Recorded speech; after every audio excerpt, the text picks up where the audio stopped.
लेंदे पंजाब तो मैं तुहाडा होस्ट महर वकार अनवर। अज असी गल करनी है जिहड़ा सप्पां दा बादशाह किंग कोबरा है उहदे उत्ते उहदी मुकम्मल तफसील अज दी वीडियो दे विच तुहानूं दसांगे कि वह किस तरह दूसरे सप्पां नूं खांदा है ते उहदी जिहड़ी लंबाई है वह 18 फुट तक हुंदी है, जिहड़ी इंसानां दे सीने दे बराबर आ जांदी है। ਜਦੋਂ ਇਹ खतरनाक आवाज़ां ਕੱਢਦਾ है तो उदों ਜਿਹੜੇ ਵੱਡੇ ਵੱਡੇ शिकारी ने वह भी आपदा रास्ता बदलते रफू चक्कर हो जाते ने। तो यह जड़ा किंग कोबरा है ये ज़्यादातर जड़े घने जंगल ने जिहड़े एशिया के वड्डे वड्डे ने जिहड़े सबज हराली वड्डे जंगलात ने उन्हां दे विच पाया जाता है। तो इहदा जिहड़ा साइज़ है वो तुसी वेख के हैरान ते परेशान हो जाओगे। उस तो बाद ये हमला किस तरह करदा है ते दूसरे जिहड़े सप ने उन्हां नूं खाण दा किस तरह ये काम करदा है। ये ज़्यादातर जिहड़ा किंग कोबरा सप है ये जिहड़े एशिया के वड्डे जंगलात ने जिथे सबज हराली हुंदी है, साफ पानी हुंदा है, उत्थे रहिंदा है। ते इस तो इलावा जिहड़े सबज ठंडे पौधे हुंदे ने उन्हां दे उत्ते ज़्यादातर इन्हें डेरा लाया हुंदा है।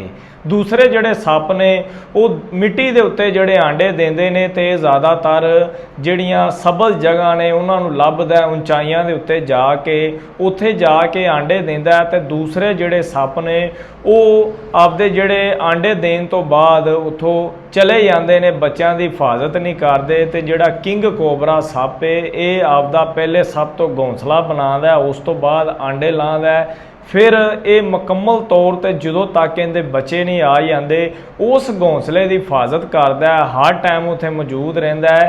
तो उस तो बाद जिहड़े भारत दे विच वड्डे वड्डे जंगलात ने, इस तो इलावा जिहड़े एशिया के वड्डे वड्डे जंगलात ने हुण सिर्फ इहदी उत्थे अकसाम पाई जाती है। जिहड़े आम छोटे जंगलात ने उन्हां दे विच जिवें छोटे जंगल ने या छोटियां टिब्बियां ने उन्हां दे विच ये जिहड़ा किंग कोबरा है ये नायाब हो गया है। तो उस तो बाद ज़्यादातर जिहड़ी इहदी खुराक हुंदी है ये जिहड़े दूसरे सप हुंदे ने उन्हां नूं खाण दा काम करदा है।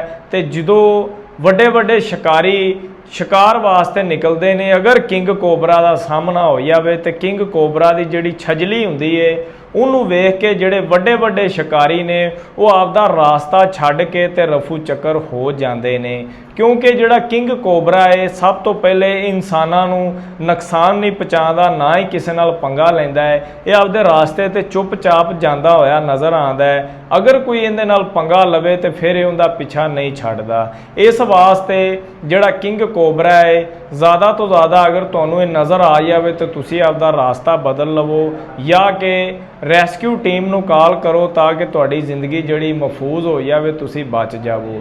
क्योंकि जिहड़ा किंग कोबरा है इहदे विच एक होर खास गल है, एक टाइम दे उत्ते कई इंसानां नूं डसन तो बाद मौत दे मूँह दे विच लिजा सकदा है। इहदी जिहड़ी जहर है सारे सप्पां नालों जहरीली हुंदी है।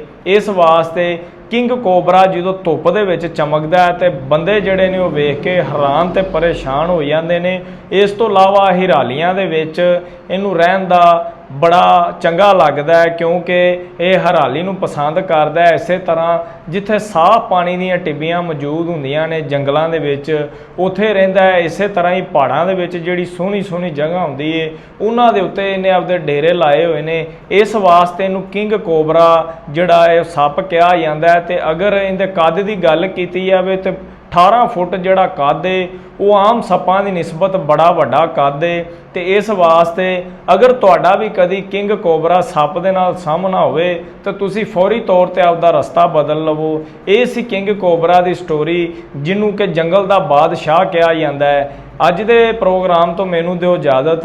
अगर तुहानूं किंग कोबरा की स्टोरी पसंद आई है तो इनू ज़्यादा तो ज़्यादा लाइक करो, कमेंट करो, शेयर करो ताकि इस तरह दीयां तुहानूं वीडियो लाहौर डिजिटल दे उत्ते लहिंदे पंजाब दे विच होर ज़्यादा वेखण नूं मिलन।